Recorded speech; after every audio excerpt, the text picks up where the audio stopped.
vous avez des fuites urinaires, vous perdez des gouttes d'urine quand vous toussez, quand vous éternuez ou quand vous pratiquez certains sports, dans quelques secondes, j'ai des conseils et des exercices pour prévenir et corriger cette situation-là.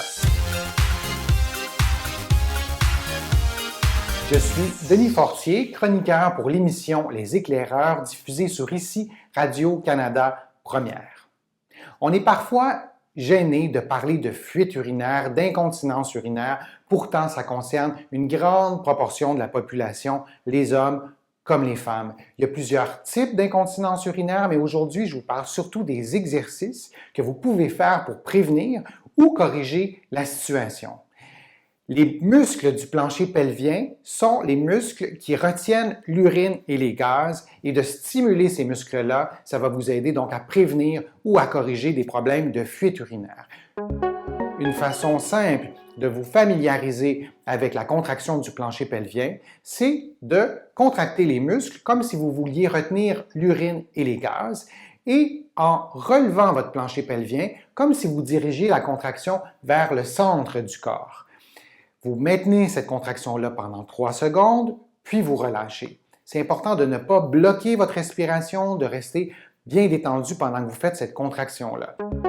Une façon simple aussi de vous familiariser avec cette contraction-là, si vous n'arrivez pas à contracter simplement les muscles du plancher pelvien, bien, tout simplement, vous arrêtez la miction pendant que vous urinez. Ensuite, vous laissez repartir le jet. Vous pouvez répéter ça 1, 2, 3 fois, mais ce n'est pas un exercice. C'est contre-indiqué de faire cet exercice-là. À partir du moment où vous allez bien maîtriser la contraction du plancher pelvien, vous allez pouvoir faire des exercices qui sont un petit peu plus élaborés.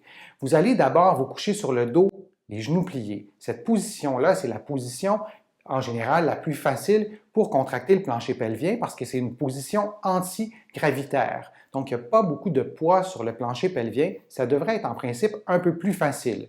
Donc, vous contractez le plancher pelvien comme je vous l'indiquais tout à l'heure pendant 3 secondes, peut-être jusqu'à 10 secondes, puis vous relâchez. À partir du moment où vous maîtrisez cet exercice-là, moi, je vous invite à faire la contraction du plancher pelvien dans plusieurs positions. Je vous en énumère quelques-unes. On a parlé de la position couchée sur le dos. Vous le faites en position assise, en position debout. Vous pouvez le faire aussi en position accroupie et à 4 pattes. C'est fondamental de stimuler votre plancher pelvien dans toutes ces positions-là parce que ça reproduit les positions que vous allez prendre dans la vie de tous les jours. Et je vous donne 2 grandes catégories, 2 déclinaisons que vous allez pouvoir appliquer pour chacune des positions. C'est vraiment très simple. Vous faites les exercices soit les genoux rapprochés ou soit les genoux éloignés. Et cette ouverture-là des jambes, vous vous en doutez, ça complexifie la contraction du plancher pelvien. Et vous pouvez aussi faire cette contraction-là du plancher pelvien pendant que vous bougez les bras, pendant que vous marchez, pendant que vous pratiquez certains sports. Vous pouvez vous constituer aussi un programme d'exercice en choisissant certaines de ces positions-là et faire donc des exercices de 5 à 10 minutes tous les jours ou d'intégrer ces exercices-là à une routine que vous pratiquez déjà. Donc, plus vous allez les faire régulièrement, plus c'est bénéfique. Pour certains d'entre vous, cet exercice-là ne sera pas suffisant. Vous allez avoir besoin d'un exercice qui est un petit peu plus difficile. Donc, je vous en propose un. Vous contractez le plancher pelvien, toujours en retenant l'urine et les gaz et en aspirant vers l'intérieur, vers le haut, à 10% de votre contraction maximale. Donc, cette contraction-là sera une contraction minimale. Vous contractez le plancher pelvien et pendant 3 secondes, vous allez augmenter cette contraction-là jusqu'à une contraction maximale, c'est-à-dire 100% de votre force. Et ensuite, vous allez diminuer l'intensité de la contraction jusqu'à ce que vous ayez retrouvé cette contraction-là minimale qui représente environ 10% de votre contraction maximale. Donc, pour l'illustrer simplement, vous faites un crescendo de la contraction minimale à la contraction maximale pendant 3 secondes et vous faites un décrescendo, vous diminuez l'intensité de la contraction pendant 3 secondes d'une contraction maximale à une contraction minimale. Vous pouvez adapter les paramètres de l'exercice que je viens de vous donner. Vous pouvez contracter plus longtemps, moins longtemps. Vous pouvez aussi changer les pourcentages de contraction maximale. Vous pourriez commencer par une contraction minimale à 10% et après 3 secondes atteindre 50% de votre contraction maximale plutôt que 100%. Donc, vous pouvez vraiment adapter ces paramètres-là à votre force, à votre endurance. Et vous répétez cette contraction-là 5 fois, 10 fois.